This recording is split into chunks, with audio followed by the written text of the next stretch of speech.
Dwight decided to ignore me or what? Is Dwight intentionally ignoring me? Dwight, give me a thumbs up. Still nothing. There it is. All right, he can hear me. There we go. It's all intentional. Yeah, it was totally intentional.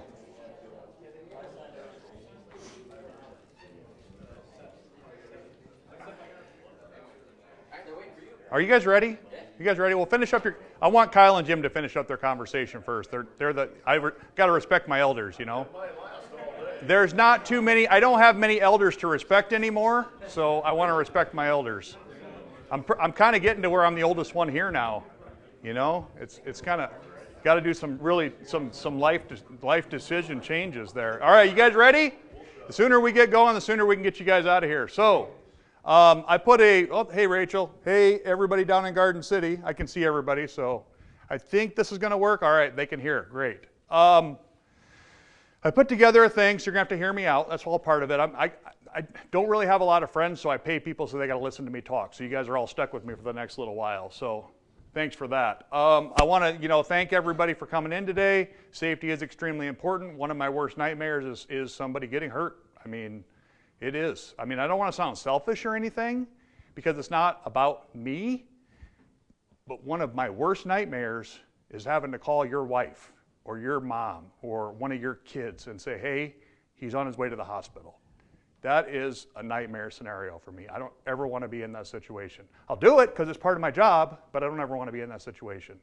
But it's not about me, it's about you guys and understanding that you want that same thing too, because if you get hurt, that means you're not going hunting, you're not going fishing, you're not playing golf, you're not doing whatever Nate does on weekends, crashing into stuff. I don't know. Someone's got to check out his head, but we'll figure it out. I got a deal for you after this, by the way. I still got a van for you, but we'll talk about it. So what I want to kind of talk with you guys about is kind of what we're going to be doing moving forward. And we'll review a little bit about last year. But really what I want to focus on is moving forward and what things look like. And then once I'm done with that, then you guys get to have fun with AJ and watch videos of people getting crushed by forklifts and such. It's a great time. You're going to love it if you haven't done it before. Nothing's changing. I want people to understand that. We're still the same company. We still have the same values. We're still going to do things that we've always wanted to do. Now, are things always going to work out the way we want them to work out? No. Life is life. Life gets in the way of plans, right? Nobody has a crystal ball. Is the company where I wanted it to be when I made a prediction 6 years ago? No. Will it be where I want it to be based on my predictions today in 6 years? No. It's going to be where it's going to be, and all we can do is continue to try to drive it in the right direction. I've learned a lot over the years. Hopefully all you have as well. And the one thing that I do know is whatever we plan on doing, I cannot do it by myself. I need help, I need support. All my job is to make sure you guys have the tools, skills, knowledge, and education that you need to be able to be successful at your jobs. Because if you guys don't have that, that means I'm failing at mine. So that is, in a nutshell, my job. And then knowing how hard to push, how hard to pull back, making sure we don't outrun our supply line. What do I mean by that?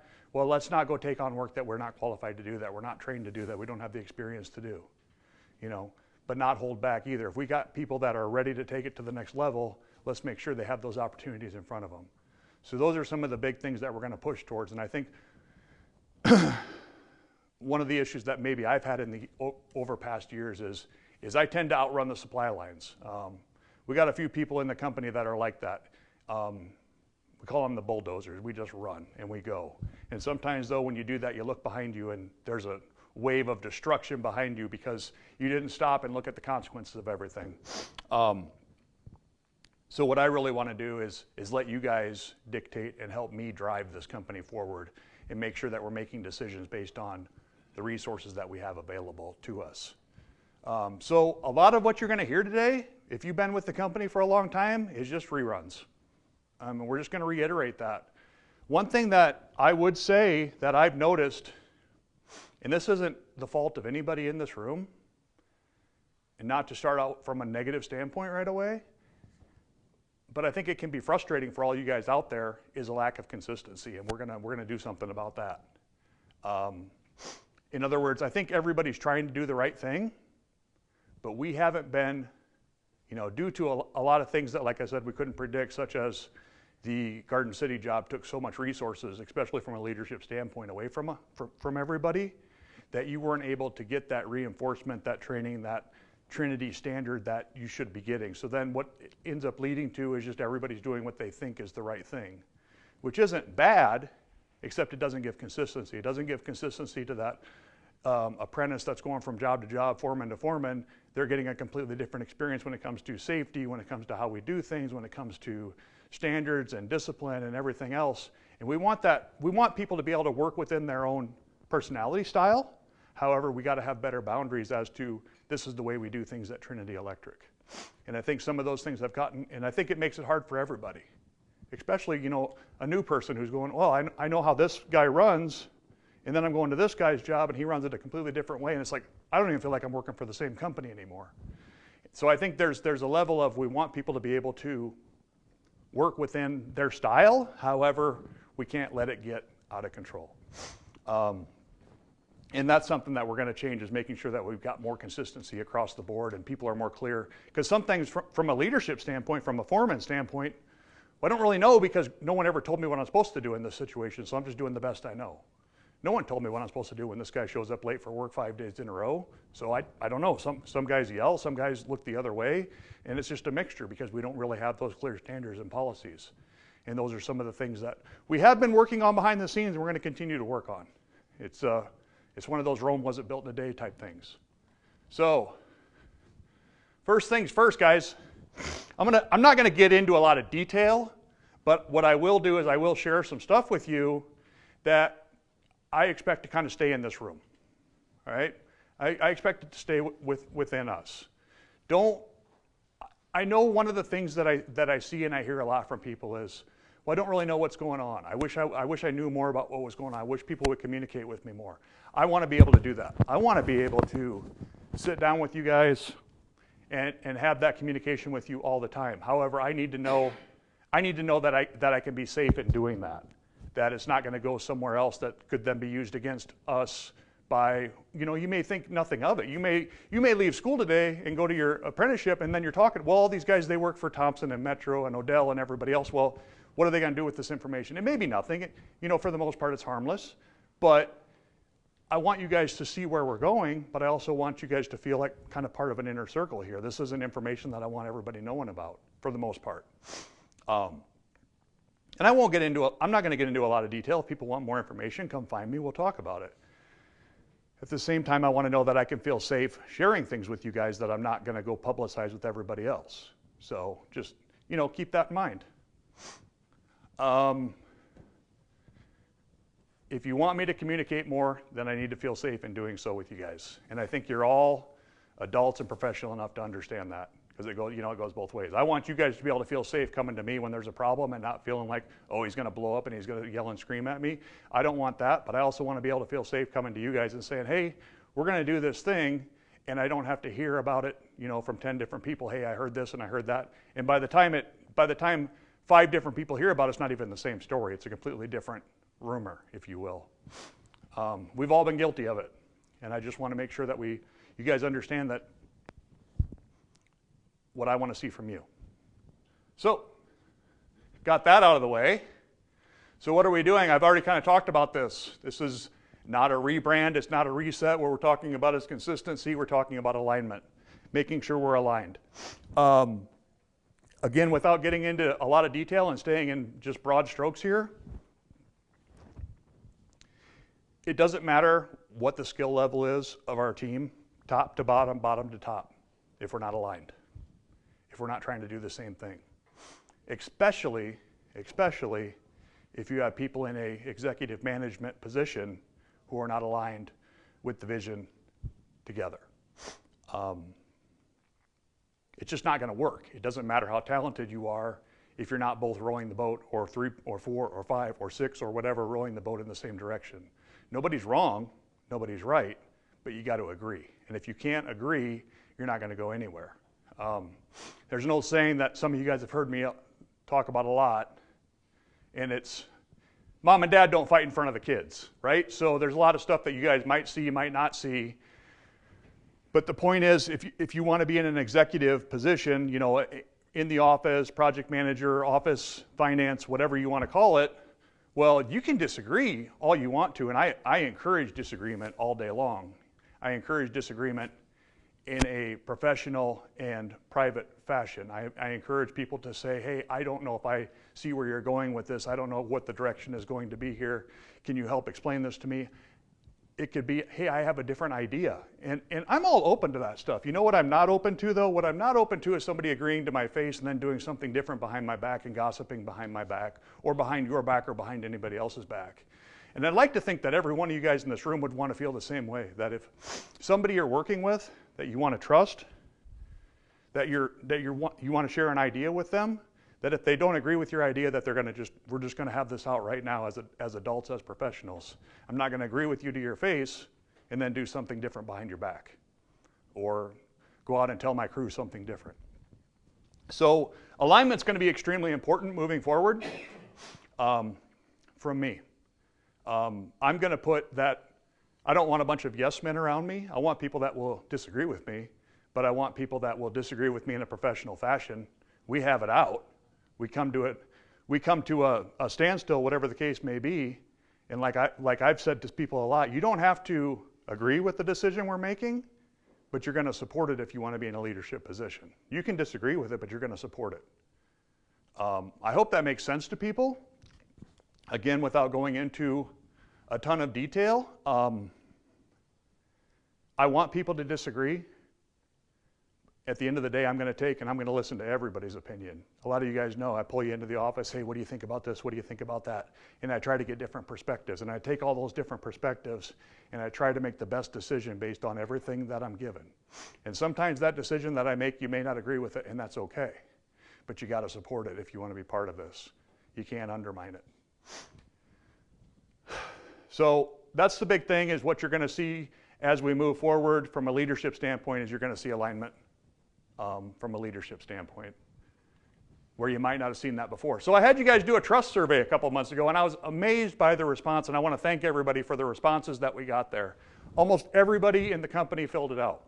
Now, if you didn't fill it out, I apologize, but I think we got it out to most people. We got some really cool feedback from it. I'm, again, not going to go deep into it. We can talk more about it down the road, but for the sake of time, I just want to give it a real high level of what that turned out to be. So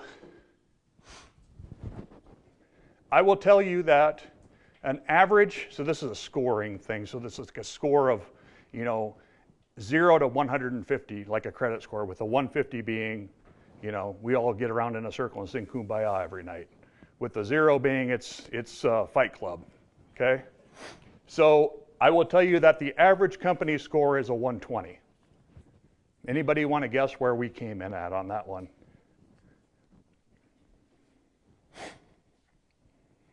Kylie, what are you thinking? 110. 110? What do you think? 100. Okay. Eric, what do you think? I don't know if they can hear me or not. This might have been a mistake. Or if I can hear them. Can you hear us now? Yeah, absolutely. I would say like 80. Wow, that's always Eric the optimist. That's what I like about him. See, he's that guy that's that realist in the room, that no matter what, he's always going to bring everybody back down to earth. Yep, we can all be riding our unicorns, eating our candy, and then Eric walks in the room. And he brings us all, it's not bad, he just brings us all back down to earth. I love that. I was surprised because when I went through this and they asked me what I thought the score was, I said probably a little bit below average, probably like that 110, 120. Our score was a 132, I think. Hell yeah. Yeah. So, yeah, 134, sorry, 134. And against all other companies, like this would be, right here would be, perfect, and this is where we sit. So we've got room to go, but we're sitting pretty good. I was pretty happy about everything, based on a lot of the things that have happened. We've had a lot of change, a lot of turnover. And so, I didn't know, just we've got a lot of youth, a lot of people getting stretched to their maximum capacity, so I wasn't really sure where we would show up, and I was pretty happy to see that. Completely anonymous, so I have no idea who did what, so hopefully everything was honestly answered. So I'll go through some of these numbers for you. Like I said, it goes from like a 0, well, maybe it's 160, I might have been off, but starts from 0 to whatever. So our lowest score, so you guys are aware, are up here. And again, I'm not going to go through every single question with you guys just because of time. But what I see a lot of, and we're going to start addressing, is a development plan. Like, what's my roadmap? How do I advance? What's my next step? And I know, there's an apprenticeship program. There's the construction wireman, construction electrician program. You'd be journeyman, foreman, general foreman, But I think a lot of people you get stuck in that day to day, and they don't really see, like, how do I get better? How do I take it to the next step? And so that's something we're going to spend some time talking about and thinking about what that could look like. The next one is composure. The attitude out there that maybe there's some short fuses out there. People get overly emotional about I can't say the word, about things, that word. And I'll go back to our excellence in action of, assuming good intent. And I think it's not a bad thing. It's not a bad thing. It means you're taking your job really seriously. But it's also a good thing sometimes to do that. Take a deep breath. Think about it. Count to 10. That was a low score. Being awareness. And what that awareness means is, like, this is you guys doing all the scoring, is that maybe you're saying some of your peers aren't aware of their skill levels, what they should be doing, where they should be at in their career, that kind of stuff. Like, just more of a, just that self-awareness standpoint. Truth, there's definitely some room for improvement there, where maybe there's some questionability within your team, and that T stands for team. When you're talking about that, like my peers, my team, this is from a personal standpoint, like I'm not really aware of what I should be doing, where I should be going. So again, that circles back to here, to getting you guys a better development plan. The truth is, the team is like, hey, I don't know if I can really trust the people around me. It's unfortunate but it's not bad. It's not a terrible score, but it's something we definitely need to work on. And then from a personal standpoint, I don't feel like I'm getting the support that I need, okay? So those are things that I need to work on to make sure you guys have the tools. Going back to what I originally said, my job is to make sure you guys have the tools you need to be successful. Our biggest strengths,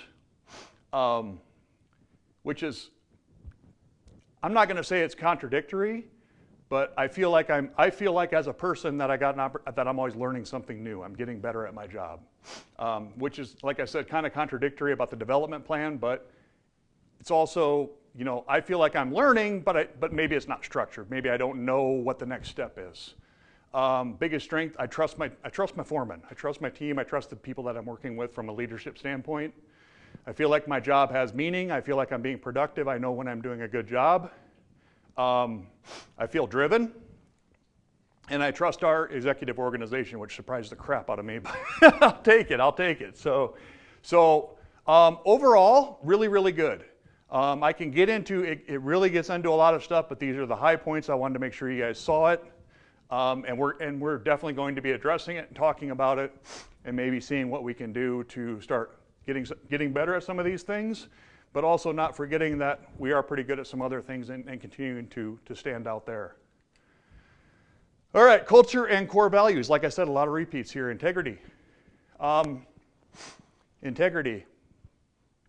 This is a big one, and it comes up all the time, every day, and it's kind of a generic word, and people start to lose the meaning for it. But can I trust you? If I ask you to do something and you say you're going to get it done, is it going to get done? If I'm not on the job site, are you going to behave to the Trinity standards? If I give you a vehicle, are you going to treat it like it's your own vehicle? If you have the chance to bounce your hours and overcharge the customer, are you going to do that? Or are you going to do what the ethical thing is to do? Are you going to have integrity? And that's what it is what are you doing when no one's watching you? Who are you truly when no one's around? And this is so, so important to us, because we're not, as a lot of you guys know, we're not a one and done contractor. We build relationships, we build long-term, and we work for the same customers for years and years and years on end. In order to do that, if you don't have integrity, that does not work. That is step one. That is kindergarten level. They have to be able to trust you. Professionalism. I'm going to bring Chrissy into this real quick. A long time ago when we first got married, you know, she's a fun people person. She is the yin to my yang. Because I'm a little bit more like Eric Norton over there. But she is like, give me crowds, give me parties, let's go. And I am like, I just want to go in a cave and hide. So I love all you guys, but I'm not big into the parties and stuff like that. That was over a long time ago. So we were at a party one time and we're, you know, hanging out, we're hobnobbing, doing the thing. And I'm like, oh, just watching the clock. And someone's husband, whatever, says to me, hey, what do you do for a living? And I said, I'm just an electrician. And she didn't say anything, but we were in the car home that night, and she yelled at, and I'm not saying this, she yelled at me, I think, the entire ride home, and she was so mad at me because I went through, and she's right, here's the deal. You guys all received just as much, whether it was through schooling, on the job, whatever you want to call it, you're professionals. You went through the training, or you're going to go through the training of anybody else that's out there. Don't let anybody else think they're better than you. You're as good or better than anybody else out there. You're a professional. Don't ever demean what you do for a living. Don't ever demean what you do. I can get into the stats with everybody, and you can look it up if you want to someday, but I don't know if anybody's noticed like the data centers and the AI and stuff like that that's going on. You guys are going to be the next doctors and lawyers, okay? Maybe not you, but your kids probably are going to be the next, when I say doctors and lawyers, like the people that are like, oh, wow, he's an electrician. Because there's going to be such a shortage and such a high demand. And maybe it doesn't seem like it today, but I'm not talking about today. I'm talking about 10, 20, 30, 40 years from now. Because of what's gone on over the last 20 years, and I can remember talking to school superintendents saying, hey, I want to come in and talk to some of your guys about becoming electricians. Oh, we send all our people to college. We send all our people to college. We don't want to talk to you. This is a real thing that I dealt with. And it's turning now, it's changing now, but 10, 15 years ago it was we send everybody to college. We don't want to talk to the trades. So all these boomers now who don't know how to turn their phones on silent are retiring. I'm waiting for it to ring. I was hoping it would ring right when I said that. My daughter, she says that every time we're in church, and she goes, watch, somebody's phone's going to ring, and it's going to be a boomer. It's going to be a boomer, and I love the boomers, but she's right about it. Are you putting it on silent now, Jim? I already did. But the electrical contractors are retiring at a rate higher than we're replacing them, and I think we're turning it around now. It's starting to improve a little bit now. But they're retiring faster than we're replacing them, yet the need is growing faster than it's ever grown. And what that means is through supply and demand, you guys are going to become more and more valuable. So don't ever forget that you're a professional. Act, think, talk, dress like a professional. Yeah, you're going to get dirty. Don't get me wrong. I mean, I expect you all to get dirty, but act like a professional, you know. Be a professional. If nothing else, we're the kings of the construction world, right?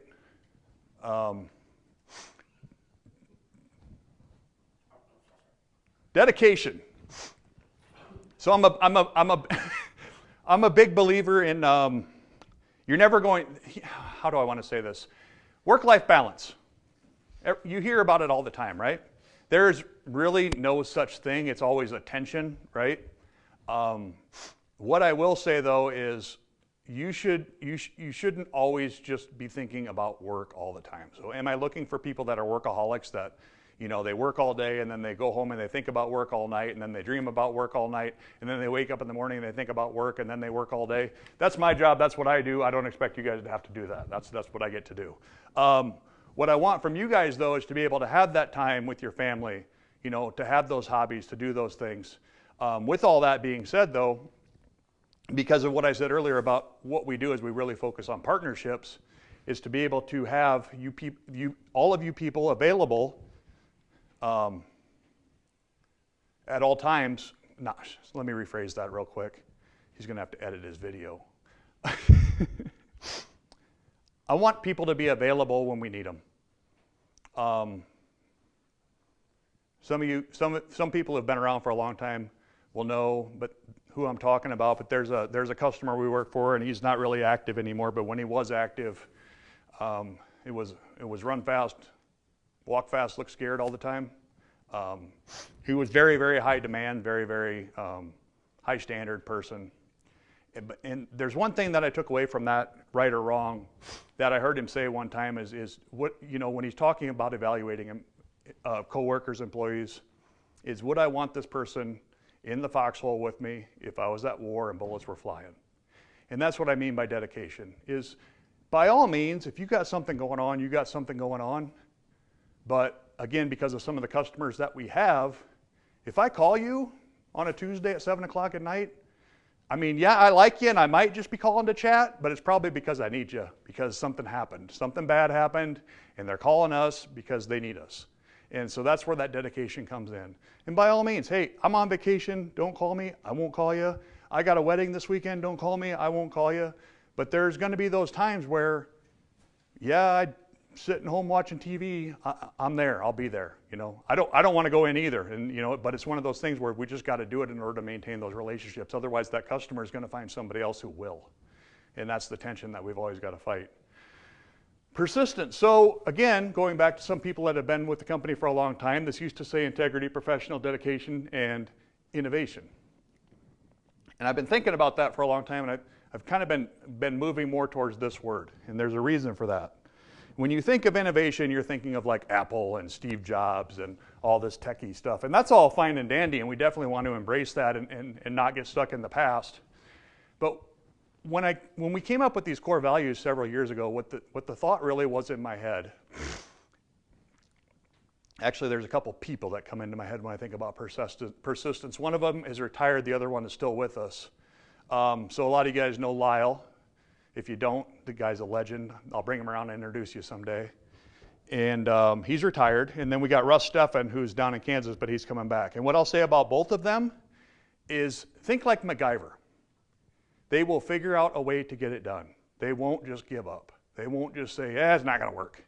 They may think it, but give me a couple of toothpicks and a pair of fingernail clippers and a Q-tip, and I'll get it working for you.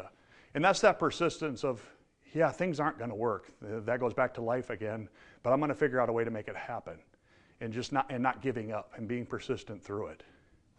One of Russ's big things that he always says with his team is, bring me solutions when you bring me a problem, because he wants that same thing. Am I thinking through, or am I just, I'm done, I can't do it, it ain't going to happen. And that's the big thing with the persistence, is just like, hey, you're going to run into problems at work, in life in general, but are you able to solve that problem and work around it? So the other one that used to be on our core values, but I pulled it off, and there's a reason I pulled it off, because when you think what a core value is supposed to mean, is this is just how you behave. It's like breathing. You don't even think about it. It's just what you do. So I'm going to be a little bit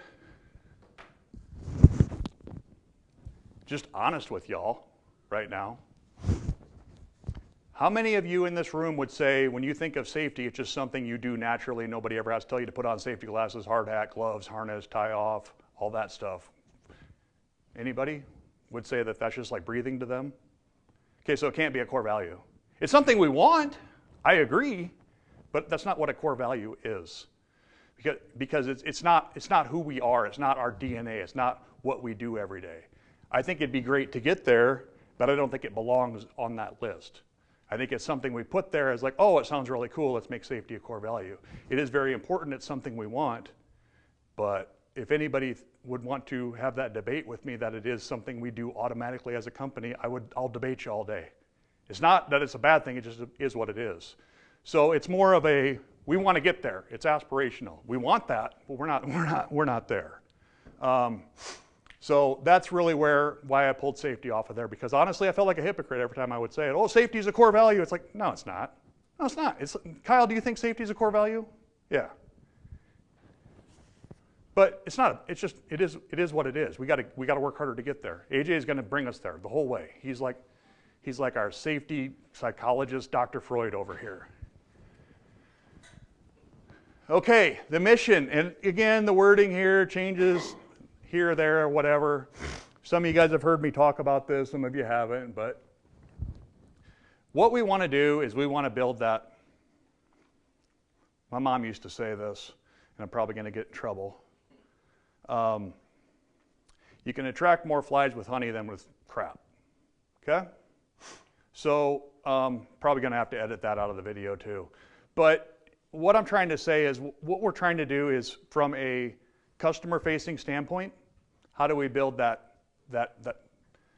yeah, let's check those guys out, let's work with them. They may not be the cheapest, they may not be the biggest, but they've got something that we want. We want to work with them. From a standpoint of all of you who are watching this right now, and not only you, but also the people you know, the people you work with, to be able to say, oh, you work for Trinity. Wow, I heard they're a great company. I heard they do this, I heard they do that, and you know, whatever that may be, it's never going to be perfect. And going back to my earlier statement about unicorns and snow cones, we can't just give everything out for free. We're still a business. But if we were to look at ourselves from a comparative standpoint, what we're striving to do all the time is try to make this place just a little bit better to work at, a little bit better for customers. And if we just do that every day, just 1% or 0.5% or whatever, it just makes things a little bit better for everybody. We don't need to always be beating down and pushing and making it negative. What can we do from a standpoint of making things a little bit better for everybody, making them want to be like, oh yeah, I like this. This is good. I feel better about this. Again, is this a core value? No, but it's something that I want to drive the company towards, and we struggle with it all the time. We go, it's not a straight line. It's up and down. It's up and down. But that's what we're trying to strive towards. Our vision is, people put a negative connotation to the word disrupting. And I want to stop that. What we don't want is, we've always done it that way. That's just the way it is. Don't rock the boat, no sacred cows. There's all sorts of statements that go out there. But this comes back to, like, you know, I said innovation was a core value at one time.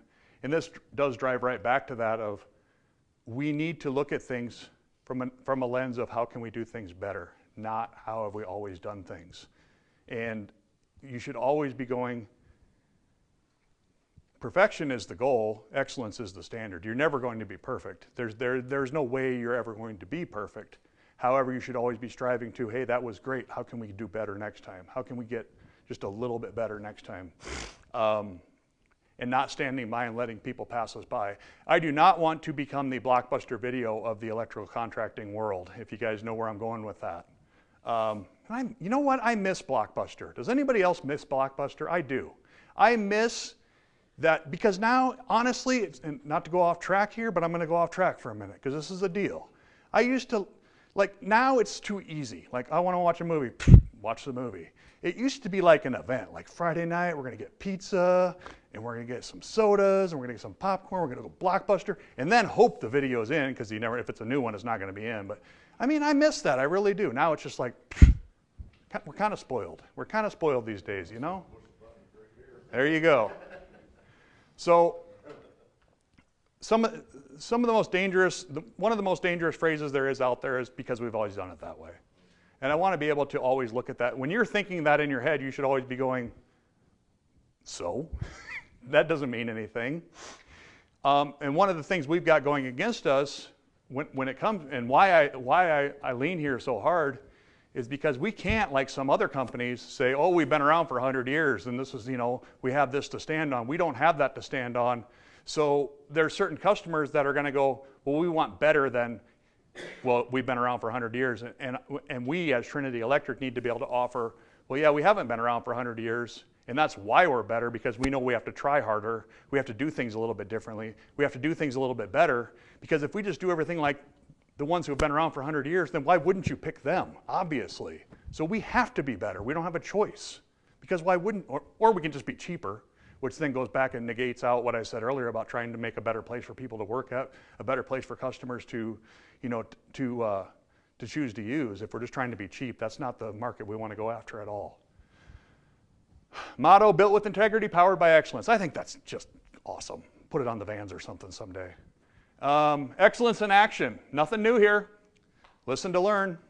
Who wants to go through these? Do you know, Trevor, Nate, Jim, Kyle?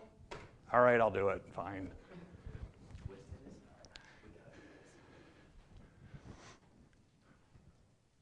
When someone's having a conversation with me, and I'm going to be honest with you because this is a fight for me all the time, and I have to remind myself of this, especially when I don't agree with what they're going to say, I tend to just turn the volume down on them, and I'm just going, well, as soon as he's done talking, I'll tell him why I'm right and he's wrong.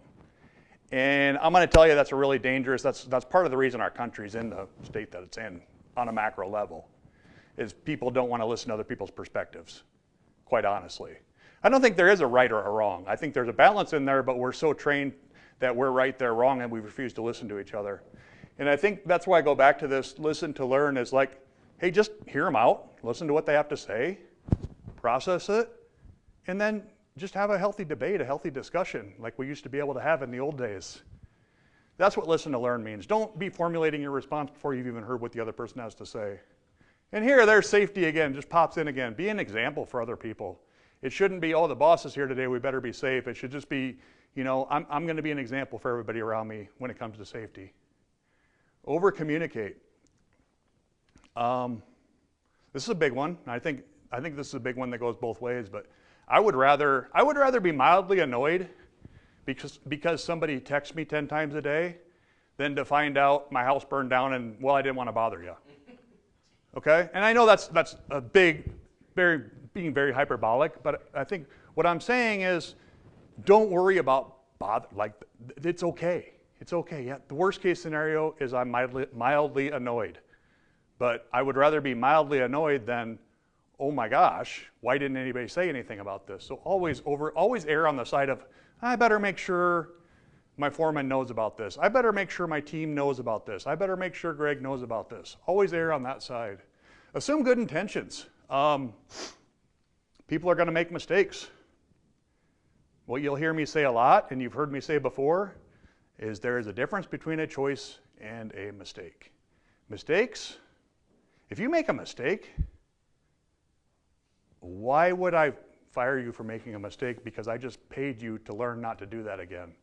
So why in the world would I send you to school and then fire you afterwards? The mistake's already made. I can't go back and change that. So now we're going to take that and we're going to go, okay, perfect. Now you learn from it. You're not going to do it again. Not only that, but you can tell the people around you, hey, don't do that because this is what happens. And that really sucks. And Greg was mad at me and I didn't like that at all. So don't do that. A choice is, hey, don't show up late for work. You've been late for work the last 10 days in a row. You can't show up late for work again. And you show up late for work the next day. Okay, you're fired. That's a choice. I hope you all understand the difference between the two. And just with a real quick example. That's you know, assuming good intent. People make mistakes. Stuff happens. We learn from it. When I was a first-year apprentice, I told the Empirical South Sioux City people this story the other day, so you'll just have to listen to me. You can get out your phones or whatever you want to, but I got left alone on a job at the end of the day. My journeyman left. I was a first-year apprentice, and I had to land a disconnect, 200 amp disconnect. And the wire was there. He said, just hook everything up and go home. I'm like, I got this, no problem.